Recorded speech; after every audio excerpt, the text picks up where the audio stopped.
All right, you groovy, and I do mean groovy grasshoppers. It's Monday morning, 10:30. Magic Man, Magic Mark. That's it, Magic Mark. That's what we'll call you. Magic Mark. What's Yeah, up, that's the brother? next movie. That what's his name's going to play me? Magic Mike. Was Magic Mike like the Um, guy's a stripper or something? the guy was a go-go dancer. Yeah. Go dancer. See, with me, I was a go-go dancer. I danced, and they would just say, "Can you go, please? No, Go, just go, go, go. just go." Oh, that's isn't it fun? Well, man, how do you get into that world? And it's going to sound a little sexist, right? I Yeah. mean, women are exotic dancers, and it's very stereotypical, right? Now, and men being Yeah. a go-go dancer for some reason is even more strange. Well, I mean, it's the height of it was, and I don't even know if they're around anymore. Chippendales. I Ah, know they're yes, still around. that's right. Yeah. That was women would go there for a bachelorette party and get kind of loosey goosey and whatever. But it is what it is. There was a guy I grew up who was about 5 or 6 years older than me from my hometown. He was a dancer, and this was like a long time ago before anybody even heard of it. Yeah, So I think I told you this. I can't remember if we ever talked about it online on air or not. The story about remember the squirrel that was taken away by the New York yeah, State. yeah. So I had coached that young man. Correct. Did I tell you this? Okay, I told Yeah. this. He also his claim to fame prior to that incident was he was quite the star on OnlyFans. Yeah. And he was making a ton of money. Oh man, It was a big hit. Big. he was big. All right. Ooh.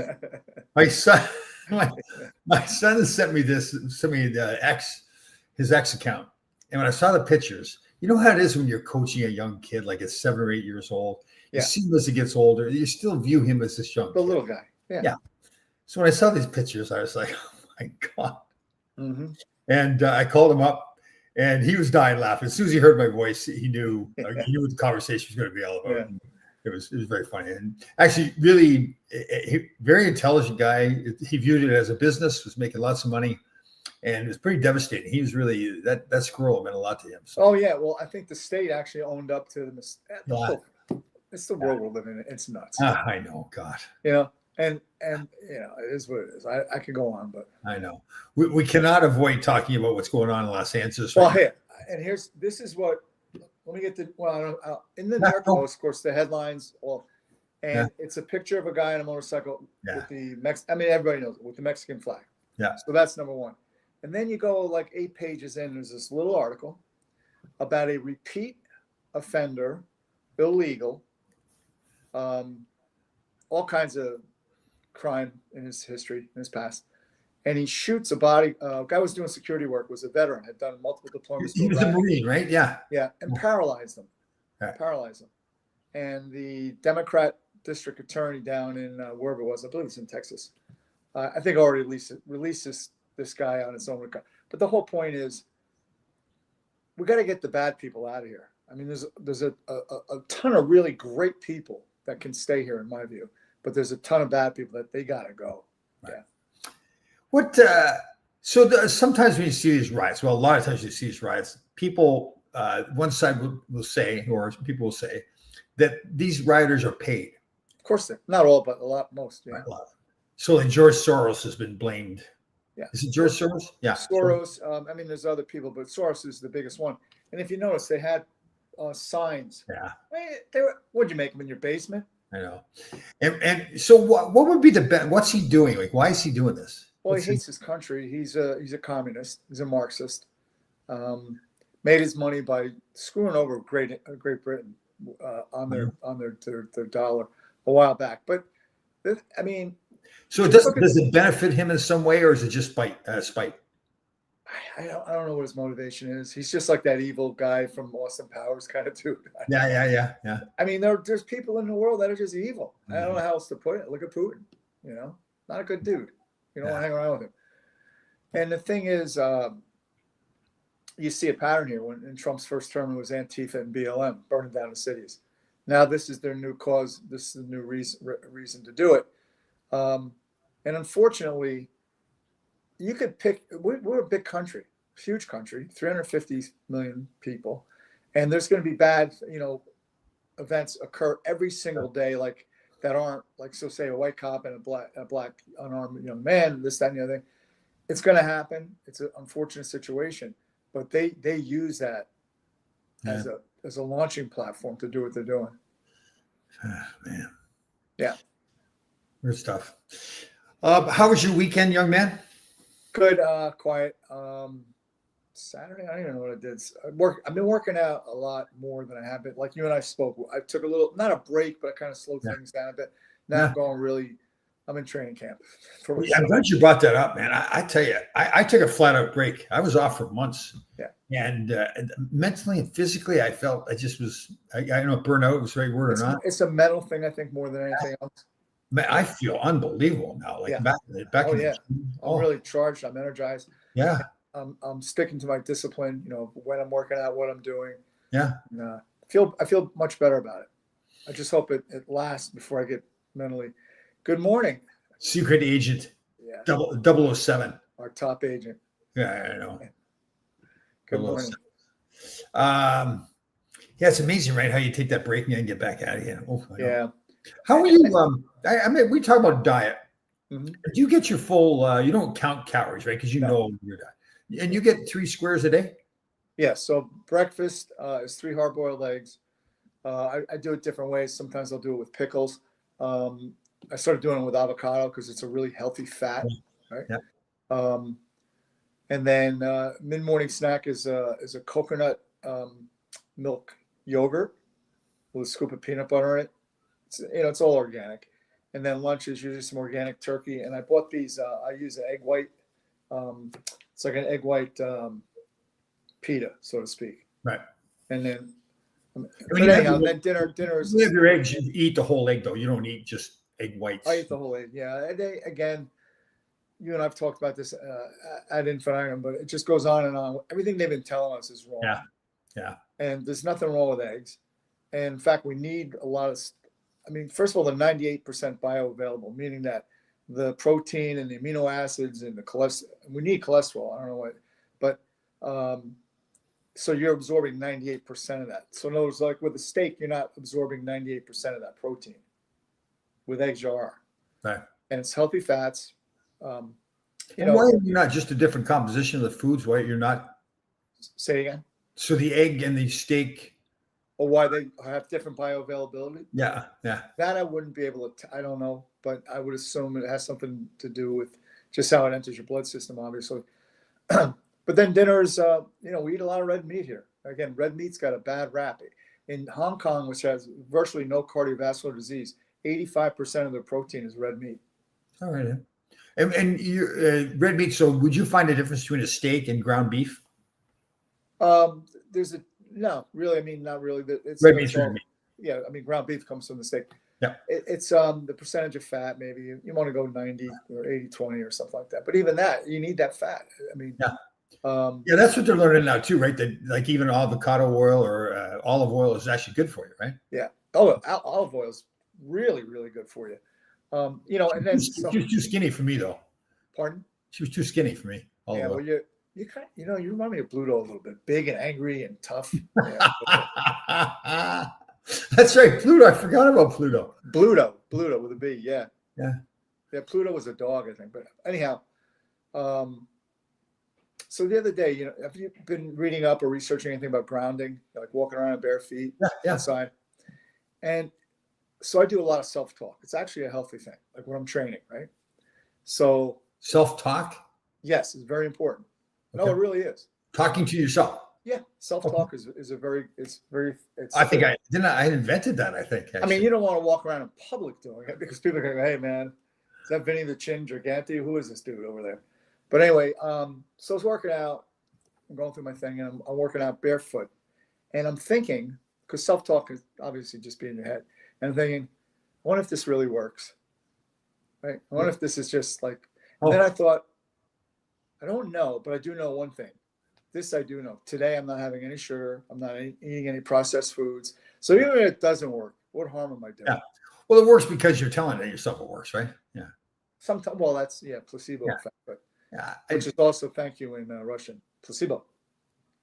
Is that right? Yeah. Placebo, they say. Right. I was there, so it was kind of not a nasty day yesterday, but not a great day to be outside. Yeah, so brutal. yeah, I was studying yesterday. Mm-hmm. So during World War II, the Germans invented a drug called Pervitin. Have you heard about this? Yeah, It was meth. methamphetamine. Yeah, he also used LSD with the soldiers as well. But the methamphetamine, they're not the only country that did that. Oh, okay. We They do that. like We to do do- that too. We do. Oh, is that right? Yeah, with certain populations in the military. Yeah, Right. that need to be awake. I mean, it's not a constant thing, but if they need to Yeah. stay up for 48 hours and continue to battle, yeah.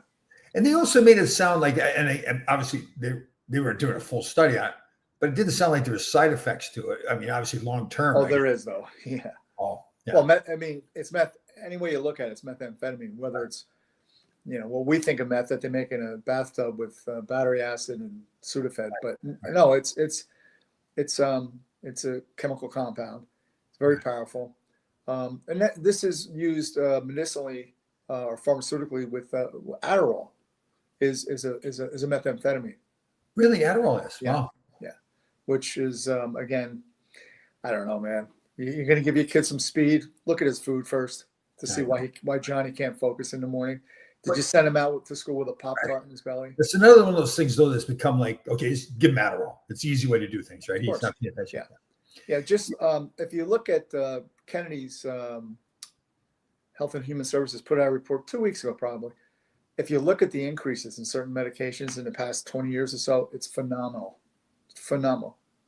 I mean, scary. Really. Say that again, sorry. The increase in pharmaceutical prescriptions over the past couple decades is scary. It's really scary. And you watch television, every 2 out of 3 commercials. Yeah. And it's like, Right.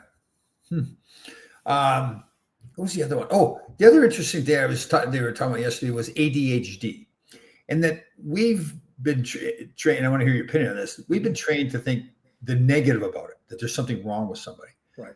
It may be that maybe it's a positive thing. Maybe people have, they're special. They have a special. Yeah, and there's gradations of ADHD. So really higher end could be considered autism or being Asperger's, which is on a spectrum. And Asperger people, one of their traits is they can focus on something. Right. What we all, where it says, "Do you accept the condition?" You go, "Yeah." Does anybody read it? Right. They read it and they memorize it. Right. Yeah. It's funny. You watch that movie, The Accountant, with Ben Affleck. He's got Asperger. Yes. And see that, and that's a perfect example. Okay, people view it as something wrong with him, or you can view it that he's brilliant, right? It's a fine line. I mean, even in music, if a lot of the composers were really kind of weird, crazy people, and they were completely talented in their realm. But I mean, Elon Musk is on the spectrum, and he admits it. He has some form of whatever where he is, but he's on the spectrum. Yeah. Okay, and that's the whole Musk Trump little spits. Well, so here's the best explanation. I just heard this morning. I forget, it was a woman. I don't know if she works in the administration or whatever, but she said, here's what happened. Musk, and great guy, did a great job, brilliant man. I mean, he's the world's richest man, but he started to really think he was co-president. And when he made suggestions to Trump and he didn't follow through with those suggestions, and the latest one was who he recommended to be the director of NASA, and Trump picked someone else, he flipped out. Not buying it. I mean, that's one version of the story. Yeah. I think it's all, they're smart guys. Well, they get him with a spat. The Tesla stock goes down. People are shorting the stock. They're making millions of dollars. I mean, that could be part of it. I also think that it's very possible that this was a way to get the heat off of Musk, with the scratching in the cars and burning the dealerships and all that. In other words, if they make him an anti-Trump guy now, you don't see it anymore. People back off because they're sheep. Yeah, but the stock went down still, Tesla stock, but it'll go back up. Yeah, it may or may not. I mean, I should preface all that by saying I don't believe anything anymore. Me neither. I don't believe a word they say. I mean, and if we go back to what we were just talking about in the medical world, everything they've been saying to us is lying. Yeah. I mean, I've been doing, and I show you, I send you stuff, but research. So even cholesterol. Why is it that only in 1970 the acceptable range was 300? And statins were invented right after 1970, and they bumped it down to 200 because now when you're 201, they prescribe you statins. I know. And you know what kind of billions of dollars they make a year on statins? And by the way, they have really hard side effects, possibly cause Alzheimer's. Isn't Trump trying to lower the cost of prescription drugs now too? He's got somebody of the company coming in. Yeah, well, it is a fact that we pay markedly much more than anyone else does on the planet for the same drugs. And, Right. and that doesn't make any sense other than they're soaking the American public. Right. But my thing is, I don't want to tell people not to take the medications and not to listen to the doctor, but research it. Yeah. There's other ways. You should exhaust every possible way before you. So like if you have high cholesterol, you have high blood pressure, go to the gym, work out, eat better, do all those things. If none of that works, then you have to look at Western pharmaceuticals. I know. But the problem is with doctors, and some doctors are great people, but they've been trained to turn to pharmaceuticals. This is one of the things that they've actually addressed is what are we teaching in medical schools? Yeah. We're teaching there's a pill for every ill. But here's a nice saying to a pill for every ill. Did you invent that saying? And I did. No, I read it. Yeah. Here's another subject I want to get on for you. Okay. So our education system. Mm-hmm. So at 18, 19, 20 years old, young people are expected to make a decision what they want to do the rest of their life, right? Pick a major. Mm-hmm. There are some countries, I did some reading on it, I can't remember the countries, but in some places, instead of picking a major, you go to school and you get educated about many things, well-rounded. You have all this knowledge. And then when you leave at 22 years old or whatever, 23 years old, you leave and go, okay, now I'm going to go out in the world, get a job. I'm this person, like when I sit in front of a future employer, they're going, wow, this person knows a lot about everything. They're an intelligent, well-rounded person. Because whatever job you get, even if you've gone to business school, you've got a degree, you're still going to have to learn new things at that job, right? Yeah. So in many ways, if you look at European countries, like when you've been in Europe, when I was in Finland, on every corner were these pimple-faced young kids in military. So there's 2 years of mandatory service, right? And it allows them to grow. I'm not saying that would work. That would never work here, but certainly coming right out of high school, especially if you've never, if you kind of grew up and you're a home guy, and then you go to a school and there's 60,000 students and there's fraternities and everything's alcohol fuel driven, you're going to go crazy. Yeah. So number one, I mean, in Canada, don't you go to grade 13? You can. You have a 12, grade 12 or 13. Yeah. I think that just going to school right out of high school, which it's not working. I mean, the kids that go get a degree can't get a job, number one. But my point is, so why even bother having a degree? Like, just be an intelligent, educated person. Then once you get out in the workforce, figure out what you want. But that was the concept of a liberal arts degree, was that you covered all the humanities and a little bit of science, a little bit of mathematics, and. But I guess my point too is why a degree? Like, who said you need to have a degree instead of just being an educated person? Right? You know, it's an interesting question because it just became that was the way. There was no formal. Because I do think there's more companies now that are saying your education doesn't matter whether with the Harvard degree or not. I want to know you. Okay, can you? There's certainly a lot of companies that look at your life experience as opposed to what degree you have. And if you have a combination of both, then that's really good. But it's hard to do, you know. Good point by our secret agent here. Proves you have discipline. No, that's the thing, that you were able to complete a task and complete all the required. Yeah. That's a huge part of it. But I guess it's true. So if you go to school, there's lots of kids like this, and you get a degree in business, doesn't mean you have to pursue business. Your Deb's point, you've proven that you've got the discipline to get the degree, and you go off and do something else. But either way, I guess my point, you're still going to have to get not retrained, but trained for that new job. Yeah, I think what should occur is instead of college being 4 years, let's knock it down to 2, maybe 3. Because the first 2 years, you're just taking the same courses, maybe a little beefed up that you took in high school. I mean, Western Civ is Western Civ. Yeah. Nothing changed. The book's the same, right? Why do you have to take it in college again when you took it in high school? Right. Especially if you got an A. And then after that 2-year period, maybe then you could decide, what major you want to do, or maybe go out in the workforce and see which one. But clearly, what's working now is not working. Well, but to say it's not working, it's working for some people. Very few. Oh, okay. So Yeah, no, I you mean, feel because most kids that leave college, you feel yeah, most kids that leave and college are one of not the prepared. yeah Hold on. one of Hold on. You think that most kids that leave college are not prepared for the workforce? no, I don't. I'm not saying they're not prepared. They can't find work because we've made college in many ways that degree. So if you get a degree in philosophy, what kind of job can you do other than being a professor or a writer? All right, but to Deb's point, then you've proven that you have the discipline to get the degree. Yeah, well then, yeah, of course. Then again, then it becomes a matter of what kind of work you're looking for, how you interview, what's your history. But I think in general, the problem that we're seeing, and also technology is changing so fast. Yeah. So one of the problems with AI is because one of my corporate accounts is a man who's in the IT business. Kids are graduating Stanford with a 4.0 and can't find a job because AI is replacing what their skill Right. set is. Right. Yeah. So it's a really fast moving kind of thing, but Well, I saw a meme too, online someplace where somebody was saying, so you've got somebody going to medical school is Mhm. cheating on their test using AI, and Yeah. nothing can get out of school now operate on you. And Well, that's I extreme, obviously. I see the day where surgeons are replaced because robotic surgery, right? Yeah. The great Susan Brooks is here. Yeah, that's the thing too. So what you graduate with doesn't necessarily say what you're going to do for a living or what your passion can become. So you do need that degree. What I'm saying is that unfortunately, many of the degrees now are unemployable. Right, right. People Yeah, should, there's a great point by Deb. Yeah.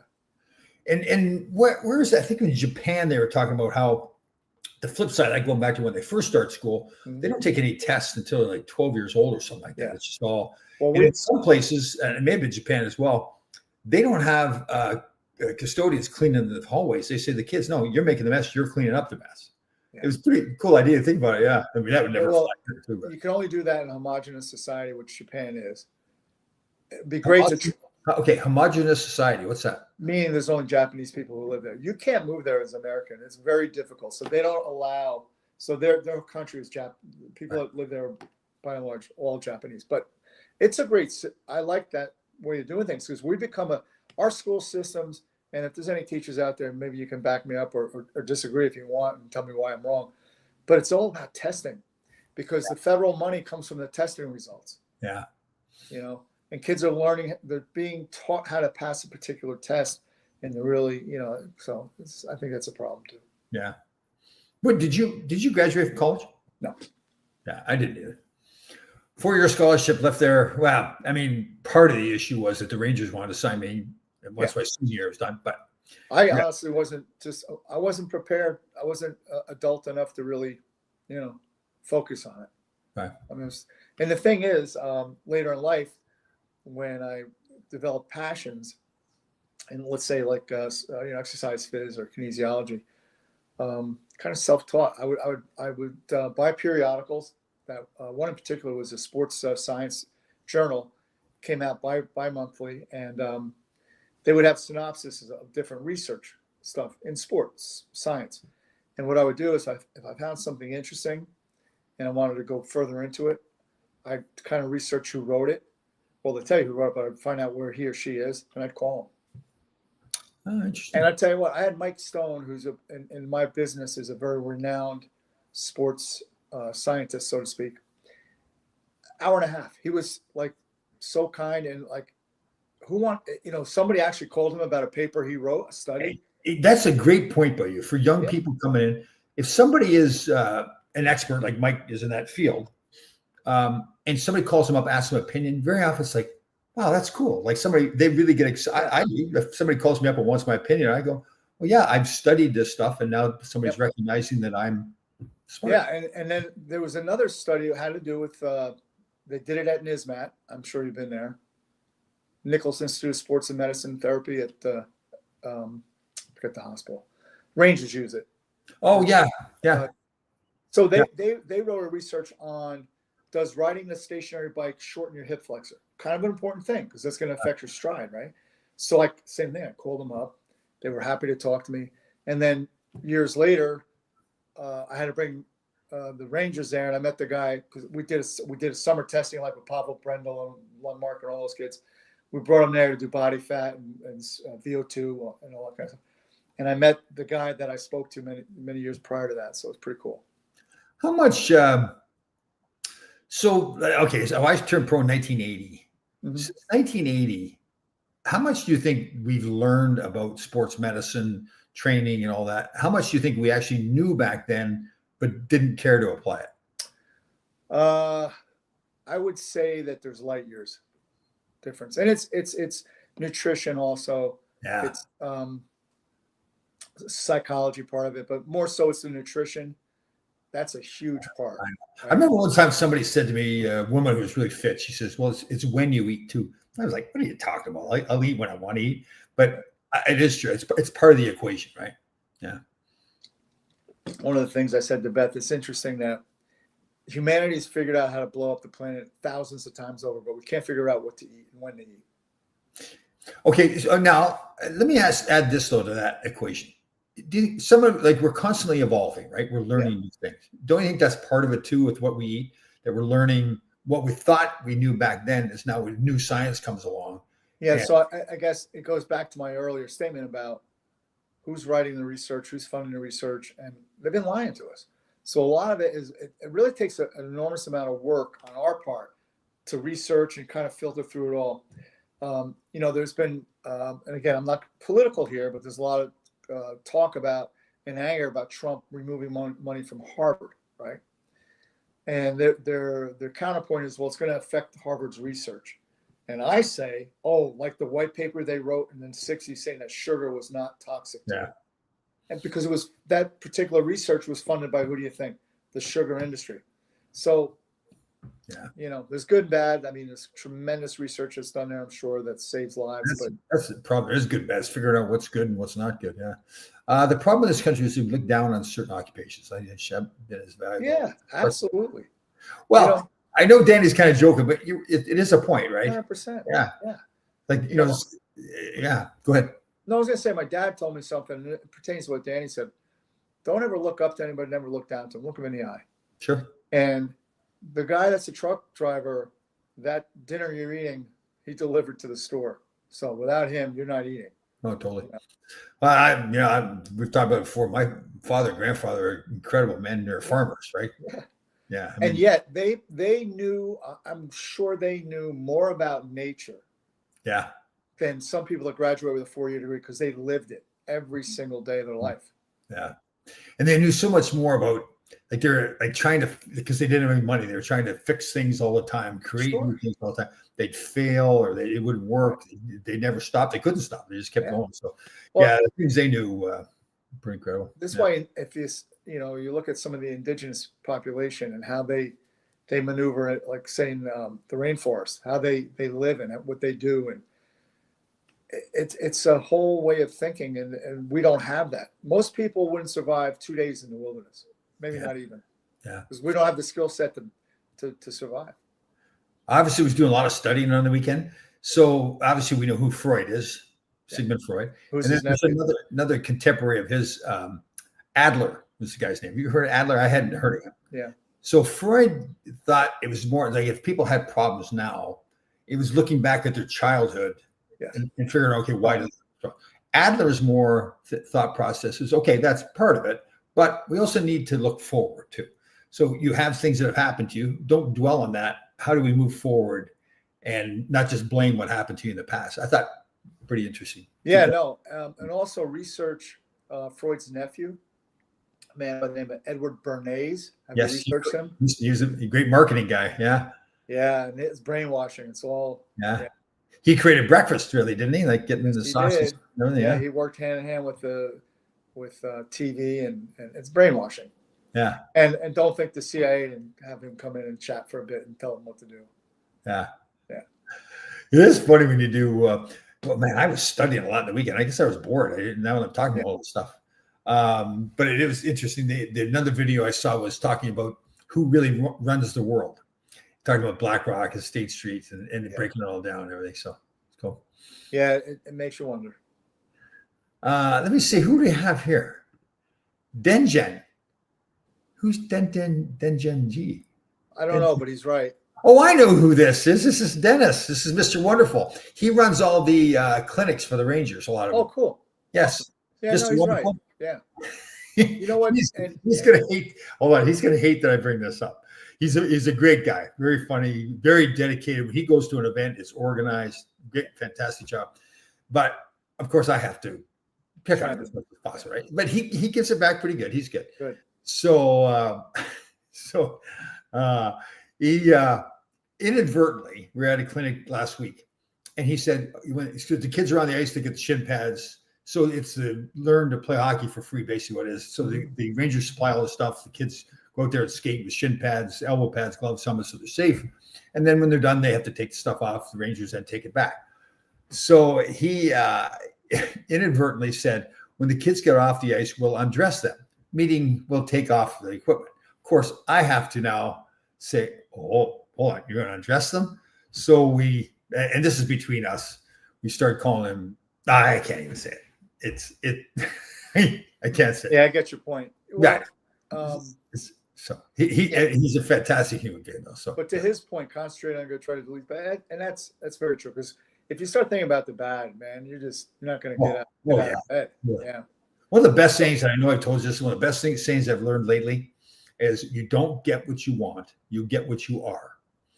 So if you're sitting around just, oh, poor me, I want this, I want that, instead of just saying, live the life that you want. Like if you want to be, and you want to be a fitness instructor, you want to be a bikini model or whatever the heck you want to be, well, then live that life. Go to the gym. Yeah. Become that. Yeah. And I tell my buddy, God bless him, I love him to death, but he's, football coach. So we'll leave it there. I said to him, hey, what you think about, you become. He goes, great, I'm going to turn into a pizza pie. Let me see here. Who we got here? Welcome there, but I really mean that too. It is, you know what? I should say this. Again, I've been going to a lot of these, it kind of comes and goes with a lot of these clinics lately for the kids. Mm-hmm. And the Rangers do a fantastic job. Now, the Rangers put it together, but the guys working the events like Dennis. Hard workers, yeah. Well, yeah, and they're really making a difference with the kids too. Sure. I don't know if they realize all the time, but there's. That's the thing about. You know how this works. So the kids at first, when they go there, especially if they've never skated, they're really nervous at first, like I'm going to fall down and everything. And after 20 minutes around the ice, you get back out, and they're smiling away. They realize, okay, yeah. And very often they did fall down, but they realized they didn't get hurt, and they realized it. And think of the perspective, especially for you, because what are you, 6'2", 6'3"? 6'2". 6'2". So they're looking up at this giant, yeah. And you can skate, and they're like, wow. It is funny too, because I've told you this. They give out these 8x10 cards, and on the back of the card they have a picture of me, no helmet on, mullet, all the hair, all that. And the kids are like, "No way, that's not you. You're lying. That's not you at all." So I found a picture. It's from years ago with Terry Karkner when he was a rookie with the Rangers. Yeah. So that's 100 years ago. Yeah, and we're on the ice, and I actually had so much hair I needed a headband. Like a Henry, what was the guy? Henry Boucher. Henry Boucher, yeah. I needed that. Now forget it. We'll just. Well, speaking of hockey too, man, the hockey's going on now, like the finals. It's tremendous. It's almost too bad. I hate to say it this way, but because it's Florida and Edmonton, I think most people maybe are not paying attention. What a great series, though. Oh, the hockey is unbelievable, man. This is one of the things I have a complaint about the NHL. Maybe Susan can tell me why it does. Why do they not advertise? Like, so in other words, even it's on TNT, I guess? Yeah. Okay, so that's fine. But why can't they take ads out on CBS or ABC and say Monday night, 8 p.m. TNT? Because they do it with other sports. They do it with other sports. I think they basically, so TNT's paying them for the content, right? That's how we have to look at it. So I guess they leave it with TNT to do their advertising, because TNT makes more money if they can sell advertising. So if TNT doesn't promote it, well, I think they can look at, well, that's up to them. And I guess I just have to come to the realization that you and I are hockey guys. Susan's a hockey woman, but most of the country isn't. Yeah, I know. Yeah, they cheer for their team, and when it's in their city, then when it's in their city, and then other times, So, here's another idol right here, Keith Morano. Yeah, royalty. Yeah, I've been called a royal pain in the ass. Okay, hold on. Susan's gonna hit. Did you do this much studying in your school? Oh, that's the funny thing, and I'm glad that Susan brings this up. And I know, like, the thing I know of Susan is she really cares. She's not just asking that question to be sarcastic, right? We know that. So full scholarship for 4 years at Northern Michigan University. Never bought a book. I don't think I opened a book and studied in the 4 years, and I'm not proud of that at all. And then now, you're right, to Susan's point. Now, on a weekend when there's nothing going on, I sit there and I study. Like I was getting into. Yeah. Think what you're doing now, right? I know, it's unbelievable. So my son Sean, he played hockey at Montclair State University, and that's what he did. Right. Played hockey. Oh yeah. And then he didn't finish, obviously, and now he's at NYU getting straight A's. Oh, okay. Because it's a whole different mindset now. He's in a different part of his life. Yeah. Yesterday's big thing was antimatter, and a lot of it was, and you discussed this too. Whether they get those big colliders that they build, the atoms, everything collide. Yeah. Guess who's building one? China. Japan has one as well. But China's goal is to create antimatter. Very interesting. Yeah. Well, people that don't know, and I didn't know this, so I'm going to just tell what I learned yesterday. I did not. So when the Big Bang supposedly happened, there was equal combination of matter and antimatter. And that when matter and antimatter get together, they destroy each other. Mm-hmm. And that somewhere along the line, there was one more particle of matter that was left over. And that's how what we become, we're matter. Yeah. And so now, yeah. Wow, it was quite an eye opener. Turn your head off. Yeah, like understanding how that whole thing worked. Oh, it's pretty cool. It's all theory. Well, that's interesting you say that. Now, the scientists will say, no, it's not theory, it's fact. They claim there's a picture, some scientist from 1990, I think, or whatever, claims he finally got a picture of antimatter, that it only would last like a small percentage of a second. He was able to capture a picture of antimatter. Mm-hmm. So he says. Well, there's how we talk about frequencies and consciousness and all that. Yeah. So there's some thought now that there is a consciousness to the universe, right? And that we can dial into that. That's what like meditation and that kind of stuff can be. And that the universe is just information. It sounds kind of crazy, but it's all binary, zeros and ones, just like a computer system. It's amazing. Yeah. So there's this doctor, and I want to say it properly, Faggin, Faggin, and he was discussing how. So when we live, you've got your body, I've got my body. So it's like he compared it to a radio. Mm-hmm. So you turn the dial and you get to a radio station. So the information that's coming in from that station is what we perceive. That's mm-hmm. the information we're getting. But there's all these other stations on the radio dial that we don't listen to. Right. And it's basically, that's the way we live our lives. That we got this body, we listen to this stuff, but we're missing all this other, and not necessarily missing, we don't have the capability, or we're not opening up to the capability of listening to all the things that we could listen to. Right? Well, I think that's, and again, we've discussed this, that people that are clairvoyant or seers or even prophets, or however you want to phrase it, they can dial into those other frequencies. Yeah. Yeah. What was the other one? Channelers too. People who do channeling. Right. I'm going to test you here. Okay. What's a frequency, Kenny? What's a frequency, Kenny? That was a question. Yeah. What's a frequency? No, what's the frequency, Kenny? Oh, when you tell me, it's going to make me mad. I don't know. Go ahead. You'll probably remember this. So Dan Rather, remember CBS News? Yeah. Was and this is years ago, but he was kind of mugged walking in the city in Manhattan.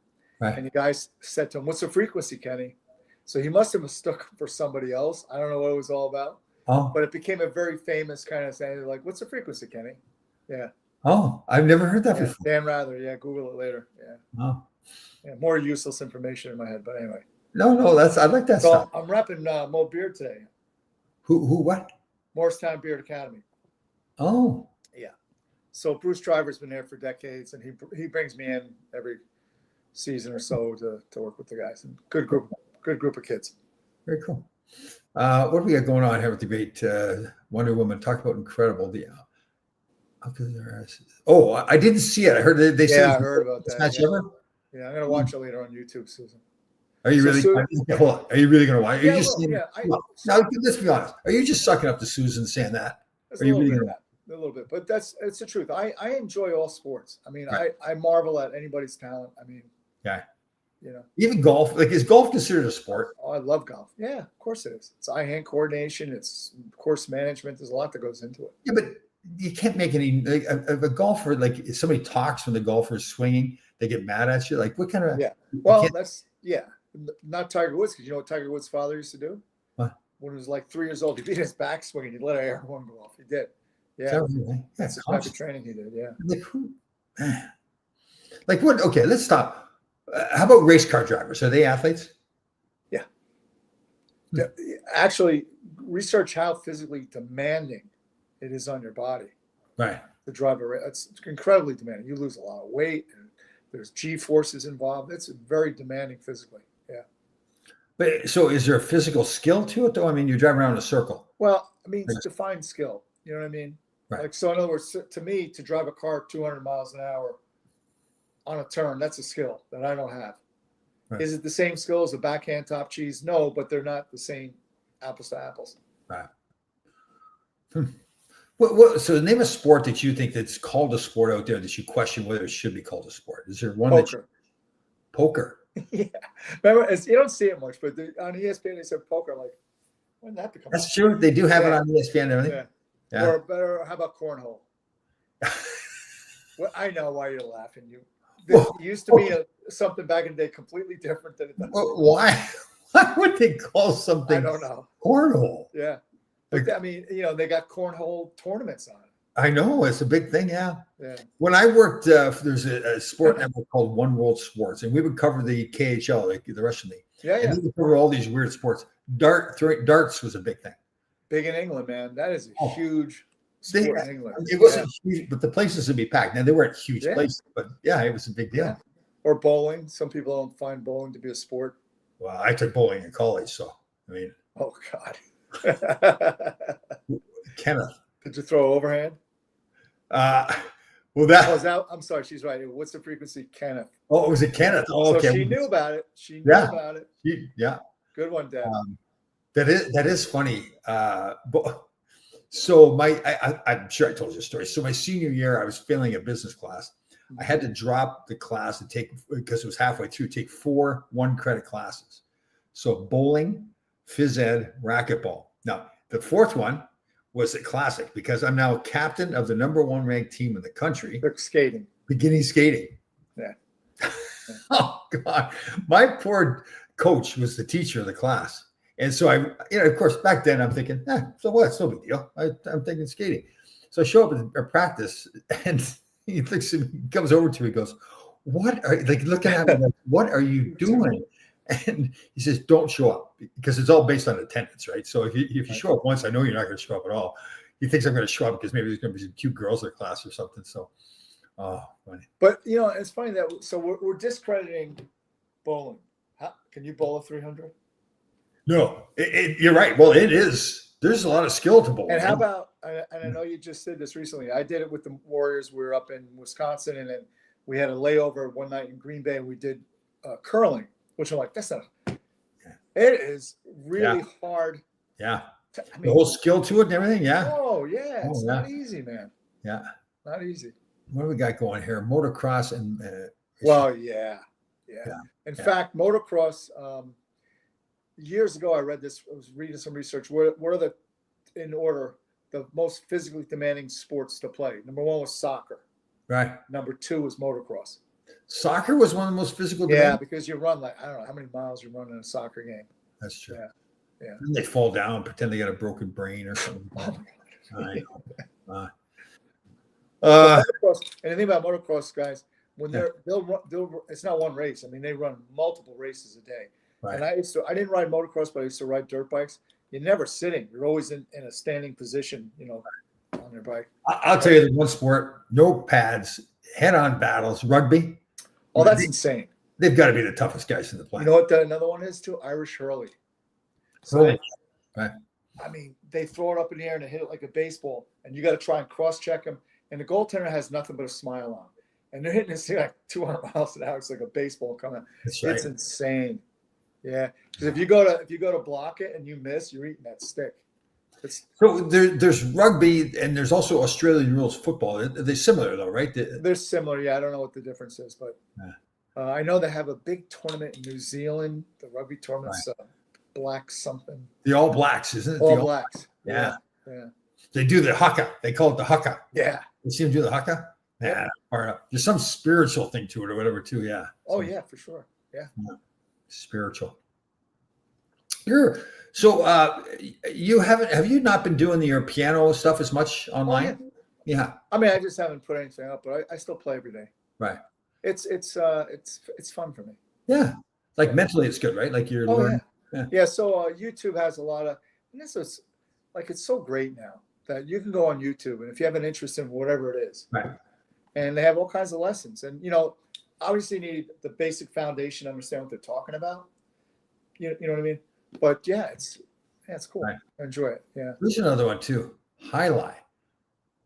Yeah. Well, It's got the curved little they basket. really are athletic. I mean, that thing, Nick, what's a ball go? Like 160 Yeah. miles an hour, something insane. You get clipped by that, man, you're going down. Right. Yeah. But But what's other sports? How about skeet shooting, something like that? Skeet shooting. What do you think of that? yeah, I mean, eye-hand coordination, timing, everything like that. And then you got the what is it, biathlon in the Winter Olympics where they have to ski and then shoot. Right. That would change things up and make it more interesting. What's I would that? have that. I would have the shooting by like the where they do the ski jump and you got to try and get the guy. Shoot the guy. Yeah, add an element of like danger to it.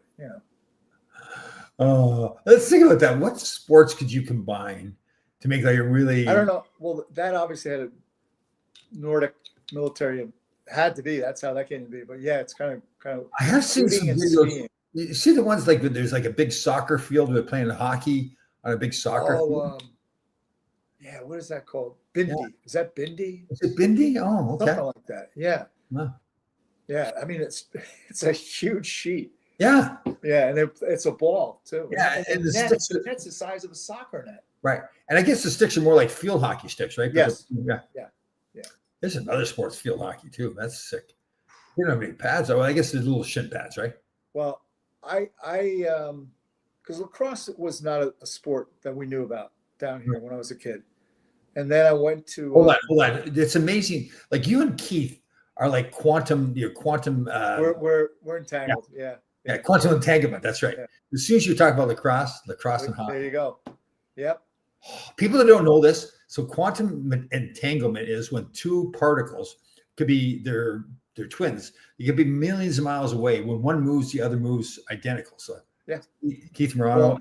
Well, I think Keith and I are entangled for sure. Yeah. Anyway, but Or Keith though. Man, he's screwed. so I went to a high school game, lacrosse, first time I ever went. Right. And I'm like, wow, are there any rules to this game? I mean, they're just cross-checking and slashing. I'm like, I like this. Yeah, it's pretty cool. Yeah. Poor goalies too. They don't wear a whole lot of equipment either. In lacrosse. Well, the box lacrosse that you play in Canada. Yes, that's true. They do there. Yeah. Man, there's some brawls, some Doug videos. Savell. He used Doug to play in Savell. the summer, and he used to play out. He wouldn't play net, and he would fight. Yeah. Yeah. The Westminster Salmon Bellies used to play the Brampton Excelsiors every year for There the you go. championship. You want to see some good fights? Go on YouTube, put Six Nations lacrosse knockout. Oh, okay. It's pretty Who good. got a little spits bet there? Simone Biles and somebody else were getting a little. Oh, Riley, the swimmer. Yeah, You know what? I'm not even watching the news anymore. I can't. It's just like everybody's got beef. Was it all about the? What's that mean, though? Was it all about like the trans athletes? Was it something like Yes. that? Yeah. Well, we're okay. Where's that going to end up? Like men competing against women, or men? How do I say that properly? Men who have transitioned to be women but still have male. Right. Hormonally and Right. chromosomally. And, That just is never going to work. I mean, it's right. if it really was a level playing field, why are not so many women who now transition to being a male competing in male sports? The answer is obvious. There's a physical difference. Yeah. And it's kind of like. Yeah, it's just going to ruin everything. Like, didn't some girl like walk off the podium or whatever because And kids are getting hurt. There was a girl, I think it was in California. She got spiked with a volleyball and really had some serious brain injury. Yeah. Yeah. Game 3 of the Florida Edmonton series is tonight in Florida. I tell you what, did you just read the article? Marchand's father played college hockey with Yeah, whose father? Kane's father. Yeah. Evander Kane's father. It's pretty That's cool. cool. Yeah. Yeah, they had a picture of the two of them on the same Yes. team. Yeah. Pretty cool.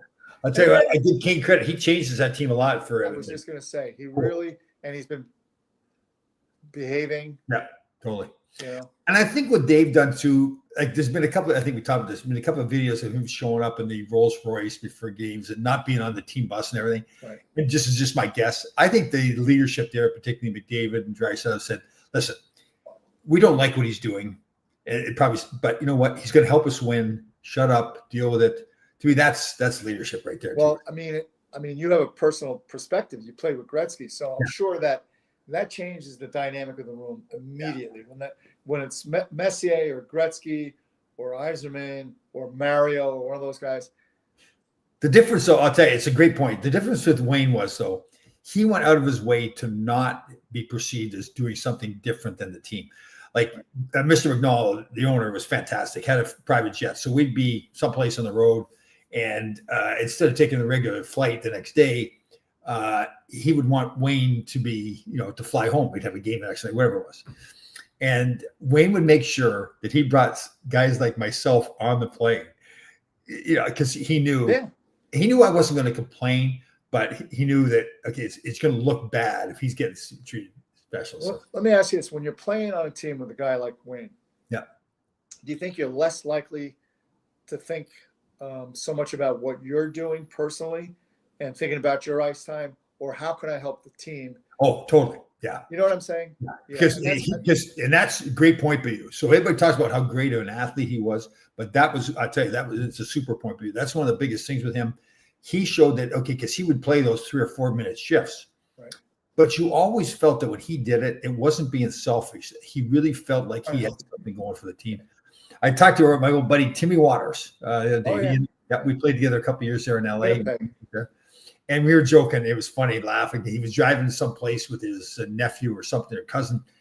And we were telling those stories. And we told a story about how it was a 4-on-4 big game.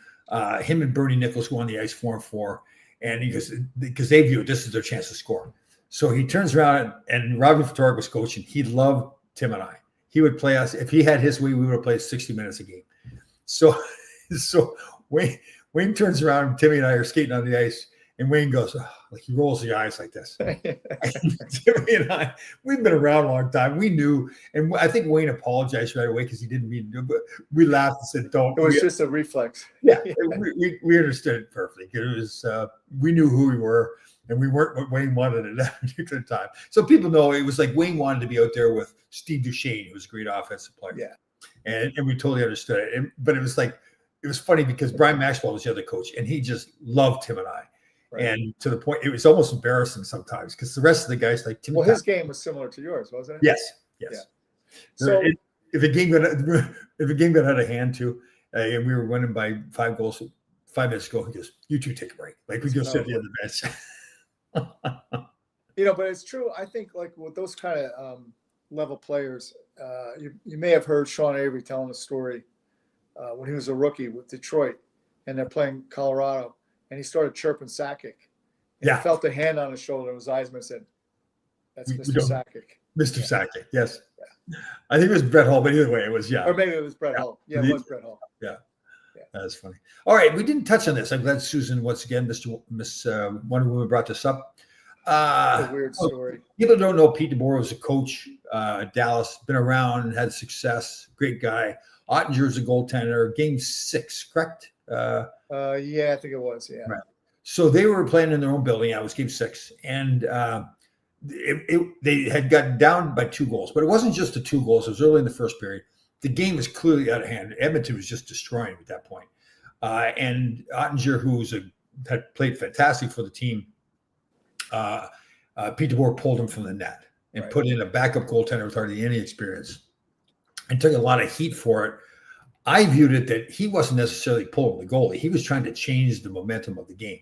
Yeah. Now, I think where he really got himself in trouble was when he was asked about it later on, he didn't explain that.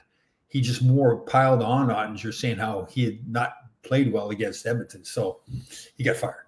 So Yeah, it's unfortunate all the way around. And now there's really no jobs out there for him. I don't think. I think everybody's got a coach right now, right? Is there yeah, anything open? he'll get it. He's Well, not, he'll end up somewhere, but you know, along this coaching is just like, I mean, Lou fired Robbie Ftork with 8 games left in the season, Yeah. and they had 102 points. I remember that. Put Larry in there, and Yeah. they won the cup. And Lou was like, "Won a cup." Yeah, I know everybody talks about consistency and all that. I think in hockey, you gotta have the right players. It's Yeah, if you don't have the horses, you can't run a race. okay. So Susan's digging in here. So that's right, because we had this No, discussion. well, yeah, yeah. Well, no. We're not giving it to Susan. I don't think he was fired because of that one situation. If, as I did, if you've really done your homework and watched the press conference that Jim Mill had, maybe Susan was too busy going to Broadway shows or Yankee games or whatever. But He has a life. yeah, apparently. Yeah. And but I studied the press conference, and it was clear, and I know Jim Mill well, so he would not lie to me. It was clear that it wasn't just because of that. There's more to it than that. So There always is. yeah, like look at let's analyze this statement here. Hate to say. Well, okay, if she hated to do it, do you think she would write it down for the whole world to see? That's just a pretty common phrase that we use, meaning It's- see, I was right, you were wrong. Right. So so it's kind of disingenuous, right? To say. Yeah, it's like, hate to say it. So is that the right word to use? Disingenuous there? Like what's Because her phrasing there is just it's a something we do all the time. yeah. But what's your definition of disingenuous? What's Disingenuous is not being honest or Not being- portraying something that you're not or behavior that you're not. Yeah. so really that's what she said. Like she really doesn't hate to say it. Well, I think she might also be calling out the fact that there's a good possibility that you and I have very many behavioral problems and issues that need to be addressed. Oh, really? Yeah. How did you jump to that? That's a little bit of a leap, isn't it? It's a huge leap, but she's probably right in her assumption. Oh, okay. So I get what you're saying is so through it all, you can look at the individual breakdown of the statements, but the big picture is she thinks we have issues. Yeah. Oh, okay. Huh. Her brother wrote a great article today about Keandre Miller. Very interesting. Yes, I didn't read the whole thing. That he's pretty much gone. He thinks he's gone. Right. And we said it's probably the best thing for them and for him. Right. Look at I Seth agree. Jones. Look at Seth Jones. I mean, he bounced around. He was in, I forget where he started, but then he was in Columbus, and now he's playing great. Yeah, he's a dominant player. And they're similar kind of style players a little bit, I think. Yeah, no, very true. Lanky skaters. Yeah, they're not as physical as you'd like to see them. Right. Big men with good skill and everything like that. I think that's a fantastic. Will he get to that level? Who knows? I mean, he's got the skill to get to that level. It's just he needs to be someplace where somebody says, "Listen, this is what he is. We're not concentrating on what he isn't." Right. And that's the problem when you draft a player. He's a big guy like that. I played with Willie Huber, right? We didn't draft him, but we got him from the big trade. Detroit. And Willie was an excellent player, great teammate, but he was 6'6" and played like he was 5'6". That wasn't Willie's fault. Willie was great. It's just the expectation was that he was going to kill everybody. And was that Ogrodnik? Was he part of that deal? No, he was later on. That was so that I think the Willie deal was part of the Ron Duguay thing going. Oh yeah. To Detroit, yeah. Yes, Mike Blaisdell was part of that too. Mike Blaisdell. Yeah. One of the we've discussed before his strength. Man, he was a freak of nature. Yeah, tripping. He was tripping over it. Yes. Yeah. Here's our boy right here, Barry Shelley. What's happening? Oh, Barry, yeah, we love you, man. Oh man, there's a revelation. See, I never would have said that. I've got Barry saying it because I never would have said that. I don't want to go that far, but troublemaker. I think you're right. I think Susan may have a little bit of troublemaker in her. I think what she's doing, she's adding intrigue and excitement to the show.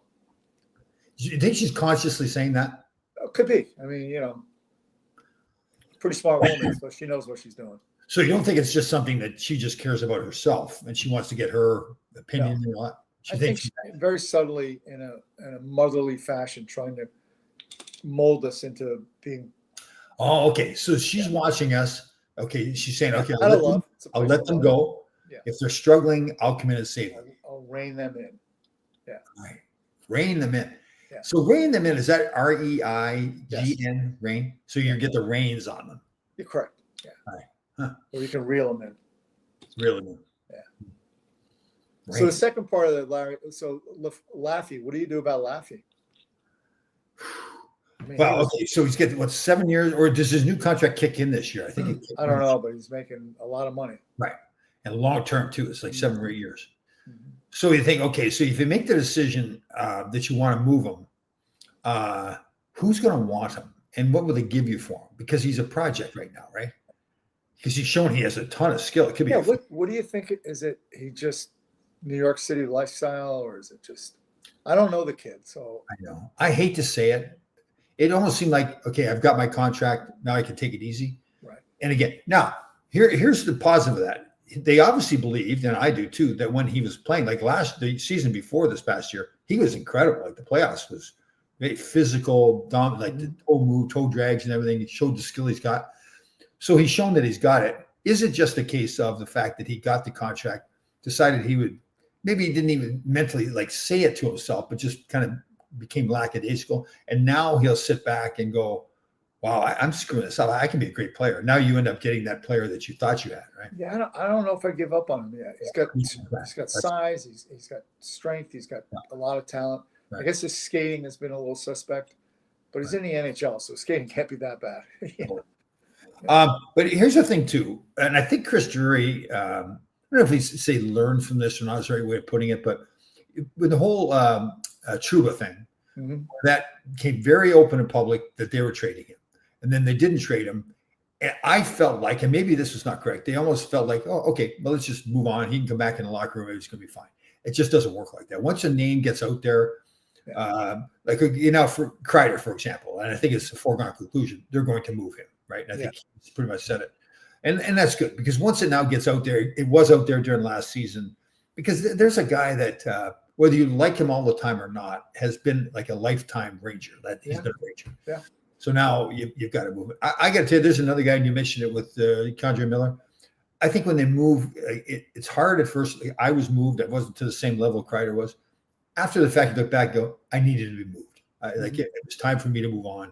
It was now it's a whole breath of fresh air. I can relax, just go play, and I think that's going to happen with Kreider as well. So let me ask you. So how many years left do you think he's serviceable? 1, 2 years? I mean, how old is he? 34, 35? I think 33 or 34. Yeah, something like that. And he's been getting a couple injuries here and there, which is going to happen when you get a bit older. Yeah. I mean, he might be a piece of a puzzle for somebody that they need that guy for the power play front, net front. And and I say only, but he's only making like 6.5, which really isn't a whole lot for a guy for what he's been around and what he's done for the team. Yeah. And when you meet him, great guy, professional. Yeah, I think he's the kind of guy that you'd want to have in your locker room. A lot of experience that he's been through, the finals, all that kind of stuff. So yeah. It's tough to, I think the key to being a general manager in any sport is knowing when it's time to pull a plug on somebody. Yeah, that is tough. At the end of the day, it's a business. And I got to tell you, the best example I've seen recently was Steven Stamkos moving on. Exactly.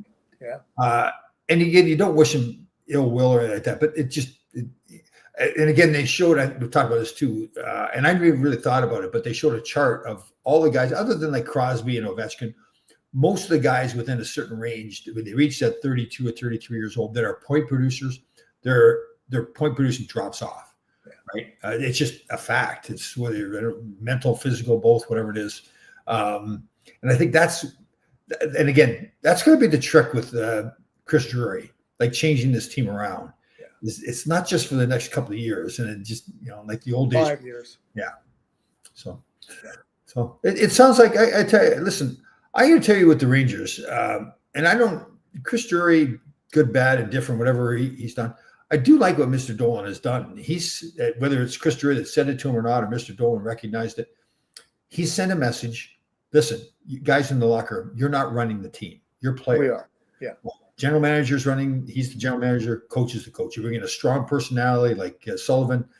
long-term contracts, bring in his guys, his coaches, all the Boston guys. So listen, there's going to be no divisiveness here. You're going to do what you're told. And I got to tell you, for the players, that's the best thing for them as well, right? Stability. Right. They may not admit it right now, but that's better for them. They should not be part of decision-making for the team. You got to play the game. So. Yeah, and I like the fact that, Sullivan came in, got the guys he wanted. It's his team now. Let him do what he thinks is best for the staff. It's going to be hard to say. The jury is still out on Drury. The jury, yeah. And you know what? And not because he's good or bad. It's just he's young as a GM. He's young. There's a lot of good there still. I mean. Oh, yeah. Totally. It's a piece here and a piece there. And yeah, listen, obviously they changed a lot, but 2 years ago they went to the President's Trophy. They won the President's Trophy. So same goaltending. Quick's a fantastic backup. Shesterkin, he's got to play more consistent too. The President's Trophy is a little bit of the Sports Illustrated cover. It's bad luck. Okay. Like Carberry. Carberry just got named Coach of the Year. He'll probably get fired next year. Yeah, I know. And you know what? I actually like him too, but you're right. Me too. Yeah. But here's the problem. It's like I saw Jim Nill again in his press conference that I watched. Apparently Susan did not. And they talked about, well, how do you get over the hump and get to the Stanley Cup Finals in the West? Well, to get to the Stanley Cup Finals in the West, you need to get somebody in the East to trade for Connor McDavid. Is how you get to it. Yeah. Because he just decides, okay, we're going to win. That's it. Yeah. Marchand, same thing. Yeah. Not the same skill level, but same. Not the same skill level, but the same determination and same. Very true. Yeah. That's pretty cool to watch his parents, right? It was kind of cool. Again, especially when he's not a young kid. He's a guy at the end of his career. I'll never forget when Derek Stepan's first game, didn't he get like a hat trick or something? First game he played. And they kept going to his mother, and the audience were going, she looks like she's 28. You were checking her out? Is that what I was. Yeah. But of course, did you know Beth is the most beautiful woman? Well, I think it might have been before Beth. Oh, is that right? I'd have to look to see when his first game was. That's right too. That didn't sound right because your devotion to. Well, she reminded me of Beth a little bit. Oh, yeah. My parents were actually the first game they saw was my second game in the NHL in Toronto. Just sucker. It wasn't a sucker punch. Good point. Right. He should have known. Hey, it's coming my way, man. Defender, and this is the first thing you tell you in boxing: to protect yourself at all times, man. My poor mother too. She was she's looking at me like I got off the game, and she's like, what? Where's my son? Yes, he was a little boy. I used to change. She's probably in her mind, you seeing you pull your little truck with you or whatever. Especially the whole setting, right? It's Center Ice, Maple Leaf Gardens. We all watched games there for years. Hockey Night in Canada, just smoking. Wow. Like I remember my son Sean. He started boxing. He was 11. So I mean, they're hitting each other, but the 11-year-old kids, they weigh like 80 pounds, right? And then she saw him fight when he was like 21, and it was a pretty bloody fight. And she went, I don't think I'm coming to any more of these. Okay. Hold on here. Susan, thanks, Mark. Thanks, Mark. Like that. Okay, I'm just picturing her say it too. Like, thanks, Mark. Like really rubbing in like the niceness. You know what though? But what she's providing is a counterpoint, and it creates a conversation, which is what this is all about, right? So, Oh, okay. So clearly, I struck a nerve here a little bit. I could feel the nerve being struck. Yes, I did see it. So she's referring to the Jim Nill, and I can sense it. Like, yes, I did see it. Like it's like that, right? Hate to say it, but I saw it. Yeah. What she's establishing is that she knows as much as everybody else. Yeah, totally. You don't think Crosby's Oh, good point. Well, great point. Now, here's my theory. Did you see they hired the Rangers assistant coach? Correct. Yeah. I'm sure he's a wonderful human being, right? Mm-hmm. Doesn't have the presence of a commanding coach, right? Not going to work. Again, could be fantastic. My theory is that they want Crosby to not like him so that he will ask to get traded. They don't want to trade him. Well, and they can't really trade him without Crosby's approval. Yeah. Just but the rules are not.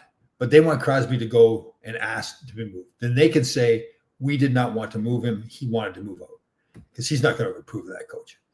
And how do you think Malkin? I mean, Malkin's going to look at the guy and go, I'm I know. Tell me. I think Mel gets more like, Yeah. you Yeah, say what you want. I'm going to do what I'm going to do. Yeah. I'm gonna do whatever I want. Yeah. Yeah. So there's my theory. That's So a tough. Imagine going in and having to coach that team. oh yeah, Like, Yeah. yeah, it's got to be a hard job. yeah, totally. But Letang, don't you? all those guys. So what's the date today? June 9th? Yeah. 11:42. That statement was made. That prediction, right? 11:42.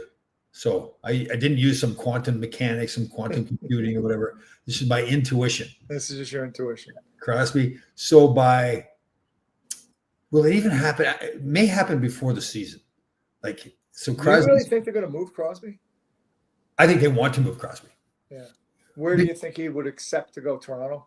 Well, everybody's speculating Colorado because of his friendship with McKinnon, Nathan McKinnon, Oh, okay. Yeah. best buddies. And it's a team that's geared to win. Wow. That would make them really hard to deal with. Right. So, because they're thinking, okay, if Crosby, he may play another 2 or 3 years. He's in great shape. Yeah. No chance of Broadway. Team in your own division. You got to play him more often. Like, that's why I think listen, if they got it's really the deal they get, but I think they would prefer to send him out west where they don't have to see him as often. Here's what I would think. All right. So I'm going to trade Crosby to New York. Right. But I'm going to get assets that are going to bring me to the promised land in 5 years. Right. So Crosby's only going to be there 2 to 3 years, going to retire. Year 5, we're making a run for the cup. Right. Okay. I don't I think that logic's great. So the Rangers, what are they thinking? Sullivan coached them. Ooh, yeah. I think they would have got Sullivan either way, but still, that's something you do need to think about. He's got the relationship with him already. Seemed like Crosby was happy with Sullivan. Yeah. I mean, then you'd have to give up a lot. But would you though? Maybe not. Yeah. Because, like, to your point, what do you get Crosby for 2 or 3 more years? Yeah. So you package together some picks and Keandre Miller, maybe Lafreniere. Right. But then from the Rangers end, if it works out the way Pittsburgh wants, and those guys become really good players, now the Rangers are playing against those guys like for the next 10, 12 years. Right. And now, okay, we do that. How many times have they done that? Right. So but every team does it. It's not just the Rangers. Yeah. It's a business. Yeah. But don't you think if you're Crosby, you're sitting there going, okay, let me get this straight. I'm Sidney Crosby. I've done all this stuff in my career. Now they bring in this guy. And again, no disrespect to him, but just by looking at you. I know, the poor guy. Yeah. He's a brilliant hockey guy. Do they have a lot of young kids on the team that are American, that play for the NDTV team? And that's right. He coaches that national. The national team. I'm wondering if that was a factor. That could be part of it. Yeah, because what's his name? Kyle Dubas is Canadian. So yes. Yeah. Kyle Doofus. I know. Doofus. I just don't think he knows what he's doing at all. But I do think, to me, it just don't make sense. If I'm thinking, okay, how am I going to move forward here with Sidney Crosby in the lineup, right? I mean, it's just like he's such a dominant figure in the locker room, press-wise. I mean, and now to develop a team where I may not make the playoffs for the next, like, to do it properly, I may not make the playoffs for the next couple of years because I'm retooling. Mm-hmm. And we're going to Sidney Crosby. It just doesn't make sense, right? So, did you, by chance, read the article I sent in the post about the kid Schaefer, the defenseman? Was he the guy? He went through a whole bunch of stuff. I didn't read the whole article. Yeah. He lost his mother and his billet mother in the same year. Wow. And then he got injured, but and he didn't. So he's only a kid. He skipped his high school graduation to go to Buffalo to visit kids that are suffering from grief and like just. You hear that and you go, that's Adam Graves. Draft him. You know what I'm saying? That's Adam Graves' character. I don't care about skill level. That's what I want on my team. Yeah, I agree. Yeah, no, it's a good point. Adam Graves is a great point. Yeah. I think McDavid comes to Broadway. Wow, that would be tremendous. But how does that happen, Susan? That's what I want to know. Well, he's a free agent at the end of the year. I believe that's how it happens. Yeah. The cap space is not even. I mean, that guy makes. Wow. If you can get McDavid, you figure out how to make it. You make it work. Yeah. Okay, so here's the deal. Your Connor McDavid, he's going to be the king wherever he goes. Even in the U.S. city, it won't be the same level as a Canadian city. He'll make max dollars. What is the cap? I think they can make like $14 or $15 million a year, whatever. Now, the question he's going to have is, okay, I can make max dollars, but if I'm making the max, am I going to have a successful team around me, right? Because he's gone through 10 years in Edmonton of not having this team this year is good, but in previous years, they just didn't have a good team around them.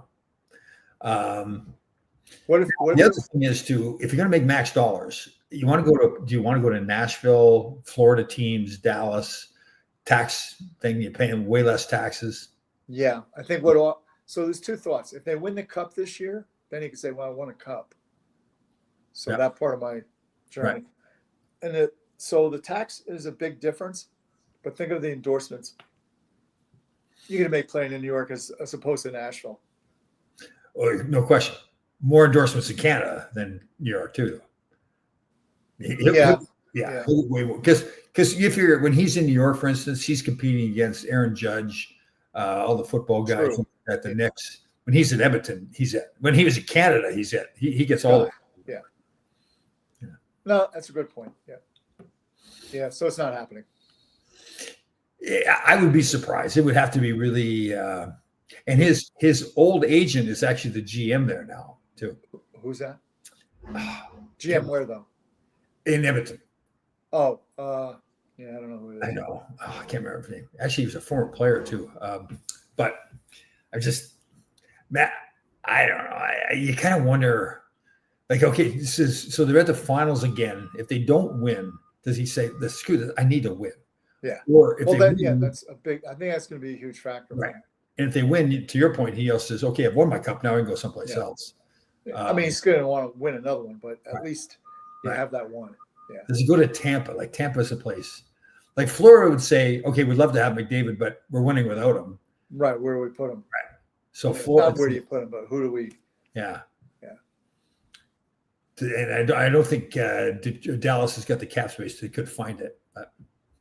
How about a place like I think a Detroit, which is a great hockey city. Yeah. Is basically a Canadian city. True. From a marketing sense. And right across the street from Windsor. Yeah. There's my team. McDavid leaves Edmonton, goes to Detroit, signs in Detroit. Steve Yzerman. Yeah. Convinces them. Oh. Yeah. Well, we'll know probably by the end of July, right? Yeah, he could drag it out too, but no way I'm giving up youth for Crosby. We've done that before, but it's Crosby though. That's the problem. It's like it's Crosby now. Yeah, but okay, but that's a great question by Susan. Though, does Crosby mean if you're going to get Crosby, you're saying we're going to win the cup? Are the Rangers in that position? Right. It depends on other moves that they make, right? Certainly, they've got the goaltending to win the cup. Yeah. Do they have all the other pieces it takes? Because you watch, to me, Florida and Edmonton are two kind of different teams in that Florida, it's everybody, right? If you look at the statistics, I think it's Draisaitl's got 29 points in the playoffs. McDavid's got 31, so that's 60 points. The leading scorer for Florida, I think he's got he's like a third of what those guys have got. So it's like it's spread out throughout the line. Yeah. I think that's how you win cups. Yeah. It's much more because you don't like if McDavid or Draisaitl go cold, you're not going to win. Can't right? win. If a guy gets hurt or goes cold in Florida, there's still other guys that, But they're much more depth. Yeah, definitely. What time we got? You got your 1 o'clock. You got 10 minutes. What do we got here? If John Miller comes back, I say he comes back with a positive frame. Well, good chance. Yeah. When he needs to come back, to his point, I think to Danny's point is I think you and I talked about this before. It's his mental part of his game that's the issue. It's not the physical. So that's got to be if they're going to keep him. That's Sullivan's job to bring him in and say and have a conversation with him and say, listen, what's in the past. I'm new here. We're going to turn a new page. Going to give you all because I think he led the team in 5-on-5 minutes. Yeah. Oh yeah. Yeah. No, he's got the ability. You know what it is too? Just like getting to him, and maybe he needs to to do some really sit down with you and I, and say to believe in himself more. Yeah. And more, I think he's one of those guys that's not arrogant. It's the other way around. Like he's got to have more of the attitude. I'm a big dude. Somebody comes to hit me, I'm not getting out of the way. I'm going to cross check him in the arms so he doesn't hit me anymore. Like more of that attitude. You got to start mirror intensity. Yeah, he's got to look in the mirror and say, like, I'm the baddest dude here on the planet, Yeah. right? And it doesn't have to fight. Like today's game, you don't have to fight. Yeah, totally. Let me see. Hold on here. Can't wait until I can hate to say about Crosby coming, or she doesn't want Crosby. Okay. Yeah, I agree. I mean, the Rangers and some other of my favorite New York teams they do have a history, like bringing in Aaron Rodgers and bringing in Brett Favre, and a lot of guys that are maybe past their prime. Yeah. But I still think Sidney Crosby past his prime is still one of the world-class players. Yeah. Crosby so it's Crosby to Colorado, McDavid to Detroit. Mm-hmm. Mitch Marner, where's he going? I think he's going back to junior. Grow up. Guys are too big up here in the NHL. Okay, so if I'm a team based on and there's a fairly extensive track record, fantastic regular season player, flames out in the playoffs. Yeah. Right. Okay, so if I'm a team that's a contender that I think is going to win the cup, I'm going, okay, well, why are we getting him? He doesn't do anything in the playoffs. Yeah. Right. Like people have mentioned, like Vegas, for example. Well, I don't think they need him for that. Like, but if you're Chicago Blackhawks and you're building for the future. Yeah, that might be. What's the story with Bedard? I'm hearing some stuff that he's got a bad attitude. You know what I think? I think what's he, 19 now or 20? A kid, yeah. He's just a kid. He's a baby. So they're doing the same thing to him, unfortunately, that they did to McDavid in Edmonton, where they didn't put a good team around. Not just a good team, but they didn't put character people around him to help him like through the game. Like you see, like temper tantrums, throwing the stick and all that kind. Yeah, he's 20 years old. He's a kid. Yeah, I view it that's a positive because he wants to be great. Oh yeah, he's competitive, and he's got the desire. And again, how much pressure can you put on a 20-year-old kid? Oh, exactly. Yeah, that's what they're saying. And they had, now they've changed that a little bit, but they had a coach there that was just not experienced at all, which is even tougher on him. Like, what's he going to do with Connor McDavid? It's not his fault. He was a tough guy. Who did they bring in now? I can't remember. I'm trying to think. Yeah, I can't remember who it was. But either way. Before him, it was, what's his name? The defenseman. He was a D-man. Yeah, Richardson. Luke Richardson. Luke Richardson was a tough guy. Remember what he hit? Oh yeah, Tony Granato. Tony Granato. He slaughtered him. He was a physical player. Oh, here's another one too. Joel Quenneville coming back in the league with Anaheim. Don't like it? Oh, they did bring him in? Yeah. Oh. Yeah, I mean, I think he took too much brunt for what. Yeah. It's a tough call because you want to. Right. So people that don't know, he was coaching in Chicago when Chicago had a sexual abuse case come their way. And apparently he was in the room with all bunch of the executives when the coach, I think, one of the coaches that knew about it came in and informed everybody, here's what's happened. Yeah. From what I understand, they didn't believe the story. So they really didn't respond accordingly like they should have. Mm-hmm. Now, I view it as one of those things that I don't think those guys are bad guys. They clearly were not experienced in dealing with that and didn't have, looking back at it, I think they're good men who just realized I blew it. I mean, I did not handle it the way I should. I think you hit it right on the head because they're hockey coaches. Yeah. Their day 24/7, 365 is hockey. Yeah. And they're just not educated. That's a bad term. They're not experienced in this kind of situation and knowing what to do. Yeah. So I think that falls on the lap of management. Yeah. And ownership, because they should have told him, hey, listen, we're going to move forward with this. Right. I mean, it's a really tough situation. And that was part of the problem there because the ownership was even worse. Like they came up. Yeah, they were real bad. Yeah, and the GM, Scotty Bowman's kid, he took the hit for it too. Yeah. And he hasn't. Did he get back in briefly with Edmonton? I think. Yeah, I think he might have been. Yeah. But you know what though? At the end of the day, again, I know you've dealt with stuff like that, and I did with Sheldon Kennedy. Mm-hmm. It doesn't. You can make all the excuses you want. People's lives are at stake. I mean. Oh, absolutely. It has to be addressed, and it needs to be something. But that's a tough one. Okay, hold on here. Danny's picking on me. I think it's Dion. Get him for that shaggy defenseman on the Rangers. Oh, Danny. Sometimes I think when Danny and I are like tight, yeah, like really that's close. just out of love. He's just, Is that what it is? Yeah. See, and I think I got my feelings hurt there. Yeah, no need. That's out of love. Right. It's a love. Okay.